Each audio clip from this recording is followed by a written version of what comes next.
আগের ব্লগেই তোমাদের সাথে শেয়ার করে নিলাম যে আমরা কিন্তু অনেক রাত করেই রিসর্টে পৌঁছে গেছি, আর তোমাদেরকে দেখিয়েও ফেলেছি যে এই রিসর্টটার নাম কি। চলো আরেকবার তোমাদেরকে দেখিয়ে দিই এই রিসর্টটার নাম কি।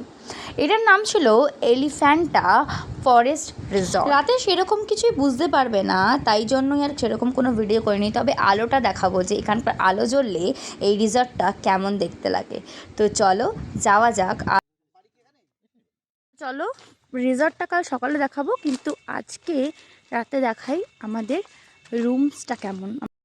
আমরা কিন্তু এই রিসর্টটা যেটা বুক করেছিলাম সেটা ছিল গরুমারা জঙ্গলে, আর এই ট্রি হাউসটা কিন্তু আমার বেশ পছন্দই হয়েছিল। আর হ্যাঁ, বলে রাখা ভালো, আমরা যখনই ঢুকেছিলাম এই দাদাকে দেখছো সামনে এগিয়ে যেতে আমাদের রুমসের দিকে, তিনি কিন্তু ঢুকেই বলেছিল এটা কিন্তু হাতির যাতায়াতের পথ। এর বাইরের আউটলুক পুরোপুরি ঘন অন্ধকার, তাই কাল সকালে সব কিছু ডিটেলসে দেখাবো। অন্ধকারে কিন্তু দেখে মনে হচ্ছে রিসর্টটা কিন্তু খুবই সুন্দর দেখতে। আমরা যেহেতু রাতে ঢুকেছি, অনেকটাই রাত হয়ে গেছে, 9টা বাজে এখন, তো সেহেতু এখন পসিবল না কি তোমাদের সাথে শেয়ার করব যে রিসর্ট না সাহি রুম হি সাহি। তো চলো তোমাদেরকে নিয়ে যাই আমাদের রুমের অন্দরমহলে। আমরা একটা কটেজ পেয়েছিলাম, সেখানে আমরা একটাই রুম বুক করেছিলাম যেটা ছিল 4 বেডরুম। তো চলো ভেতরে নিয়ে যাই আর তোমাদেরকে রুমের ভেতরের অন্দরমহলটা দেখাই। হুম হুম হুম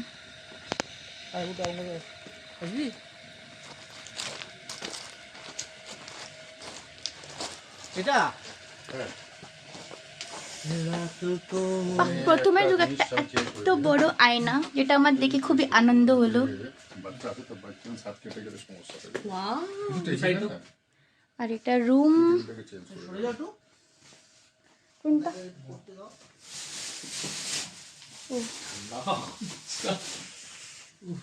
রুমটা জাস্ট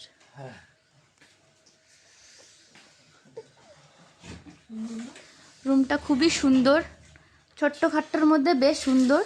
খাটগুলো কিন্তু বিশাল জাম্বো সাইজেরই, মানে দুজনের জন্য এনাফ, আই থিঙ্ক না, দুজনের জন্য এনাফ, মানে হ্যাঁ মানে আমাদের জন্য হিসাব মতো দুজনের জন্য এনাফ। বাথরুমও ইটস গুড, ঠিক আছে, চলে যাওয়ার মতনই।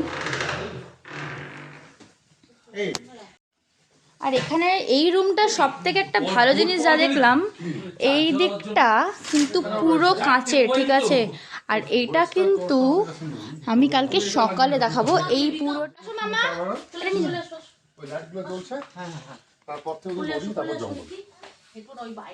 ওটা মূর্তি নদীটা তো। সকালবেলা গেলে হরিণ দেখা যায়, কিন্তু ভোরবেলা যেতে পারেন সূর্য ওঠার সময়। না, পরশু আমাদের এলিফ্যান্ট রাইডিং আছে, বুঝেছেন? ও আচ্ছা, কোথেকে আছে? ধূপজোড়া থেকে। এই যে পাশে, ওই পাশেই তো আছে। হ্যাঁ, এলিফ্যান্ট রাইডিং এখানে আসবে, মানে হাতি এখানেই আসবে। হাতির কাছে যেতে হবে। সেটার জন্য ওকে এমনি হাতি হয়েছে নাকি? ও হাতি আসবে। আমি তো সেটাই জিজ্ঞেস করি। ওরাও আসবে নাকি? হ্যাঁ, কাছাকাছি আছে। হাতি আমাদের রেগুলারই এদিকে আসে। লাগছে আমার মাথা। আমরা শেষ আর কেউ লাইট গুলো পর নদী, তারপর করছো কেন? আমাদের এদিকেও জঙ্গল, দক্ষিণেও জঙ্গল, পূর্ব দিকেও জঙ্গল। এখানে হাতি আসে? হ্যাঁ, এই তো এই নদী ক্রস করে জঙ্গল। আগে শেয়ার করেছিলাম যে জলদাপাড়ার একদম জঙ্গল মধ্যবর্তী একটা রিসর্ট বুক করেছিলাম, তার ছোট্ট করে ডেসক্রিপশনটা শুনে নিলে আর কাল সকালে তোমাদের সাথে পুরোটাই শেয়ার করব। রুম কিন্তু নো ডাউট ভালো, আমার তো বেশ পছন্দ হয়েছে, সবারই আশা করছি পছন্দ হয়েছে। মানে ছোট্ট খাট্টোর মধ্যে একদম সাজানো গোছানো, নিট অ্যান্ড ক্লিন। আর এটা সব থেকে ভালো, এই যে আমার ব্যাকে দেখতে পাচ্ছ, এই পুরোটা কিন্তু যতটা এখানে দেখতে পাচ্ছ না পর্দা, এই পুরোটা, এই যে পর্দা দেখতে পাচ্ছ, এই যে পুরোটা, হ্যাঁ এই পর্দাটা কিন্তু পুরোটাই কিন্তু কাঁচের। মানে সকালে যখন এই পর্দাটা খুলবো না, ভিউ। আর অ্যাকর্ডিং টু এখানকার যে দাদাটা বললো যে বাইরে কিন্তু 3 দিকে প্রায় বলতে পারো টি গার্ডেন, তো সকালের ভিউটা কিন্তু অসাধারণ। তার জন্য স্টে টিউনড উইথ আস। আর আজকে এখানে আসার পর ডিনারে আমাদের কি কি প্রোভাইড করা হচ্ছে সেটা তোমাদের সাথে শেয়ার করব। তো চলো, আপাতত ফ্রেশন আপ হয়নি, কারণ কালকে থেকে এই জামাকাপড় পরে আছি, আর পসিবল হচ্ছে না। ফ্রেশন আপ হওয়ার পর আবার তোমাদের সাথে দেখা হচ্ছে। ফ্রেশ হয়ে এসে দেখলাম ডিনার সার্ভড হয়ে গেছে। ডিনারে ছিল ভাত, আর এই পাহাড়ি দেশে বা জঙ্গলে কিন্তু তোমাকে এরকম হটপটের মধ্যে সার্ভ করা হয়, কারণ কি যাতে গরম থাকে। ভাতের সাথে ছিল চিকেন, আর ছিল ডাল, মুসুরির ডাল একদম পাতলা করে, আর ছিল আলু ভাজা, যেটা আমাদের বাঙালিদের কিন্তু ফেভারিট, মানে ডালের সাথে আলু ভাজা। এত দূর জার্নি করে এসে এটাই ভাই অমৃত। আর সাথে দিয়েছিল আরেকটা ফ্রাই, যেটা ছিল ফুলকপি, টমেটো, গাজর এইগুলো দিয়ে। তো আমাদের ডিনার দিয়ে দিয়েছে, আমরা ডিনার করে নেব এখন। আর আজকের মতো ব্লগটা এখানেই শেষ করছি, আবার নেক্সট ব্লগে দেখা হচ্ছে। ততক্ষণের জন্য টাটা। আর এই ভিডিওটা ভালো লেগে থাকলে অবশ্যই লাইক, শেয়ার আর সাবস্ক্রাইব। এখন আমার মেন কাজ হলো মেয়েকে খাবার দেওয়া, মেয়েকে খাইয়ে আমিও খাবো, তাই কোনো ভিডিও এখানে কোনো ফুটেজ হয়তো আসবে না। তো আবার কালকে নেক্সট ডেতে দেখা হচ্ছে, ততক্ষণের জন্য টাটা, আবার নেক্সট ভিডিওতে দেখা। কেমন আছে রান্না? দারুণ হয়েছে। ডাল আলু ভাজা পেলেই শান্তি নাকি? কেমন লাগছে রান্না তোমাদের? এই জায়গায় এত সুন্দর খাবার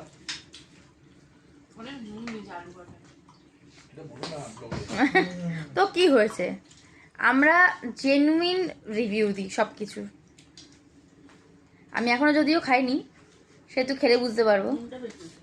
ডাল দিয়েছে, আলু ভাজা দিয়েছে, হুম আলু ফুলকপি ভাজা দিয়েছে একটা। আর টমেটো দিয়ে কিছু একটা দিয়েছে টক টক খেতে। আমি একটু মেয়ের থেকে টেস্ট করে দেখলাম। চিকেন আছে। চিকেন আছে, বাট চিকেন আমি এখনো টেস্ট করে দেখিনি। তো চলো ব্লগটা এখানেই শেষ করলাম। আর ভিডিওটা ভালো লেগে থাকলে অবশ্যই like, share and subscribe for more such video.